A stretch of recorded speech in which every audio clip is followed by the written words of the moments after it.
ভাই, যারা কোম্পানিতে চাকরি করেন তারা কখনো দুইটি কাজ করবেন না। এক নাম্বার, রাগের মাথায় কখনো চাকরি ছেড়ে দিবেন না। তাতে আলটিমেটাম আপনারই ক্ষতি হবে।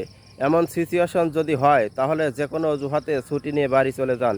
নিজেকে একা রাখুন, নিজের সাথে কথা বলুন, অথবা কোনো নিরিবিলি পার্কে গিয়ে বসে বাদাম খান। আর ভাবুন, এই চাকরির টাকায় আপনি এবং আপনার ফ্যামিলি চলে। বন্ধুবান্ধব যতই থাকুক, মাস শেষে বেতনের টাকাটা কেউ আপনাকে দিবে না। আশা করি আপনার মাথা ঠান্ডা হয়ে যাবে। নাহলে খুব সত্য একটি তিতা কথা বলি, আপনি আজ চাকরি ছেড়ে দেন, দেখবেন আপনার শূন্যস্থান খুব দ্রুতই পূরণ হয়ে গেছে, কারণ ভাত ছিটালে এই শহরে কাকের অভাব নেই। 2 নাম্বার, নিজের সামান্য সুবিধা অথবা লাভের জন্য আপনার কলিগের পিছে লাগবেন না এবং ক্ষতি করার চেষ্টা করবেন না। মনে রাখবেন, আজকে আপনি যার জন্য গর্ত করছেন, আগামীকাল তার চেয়ে বড় গর্তে আপনি পড়বেন। ধন্যবাদ।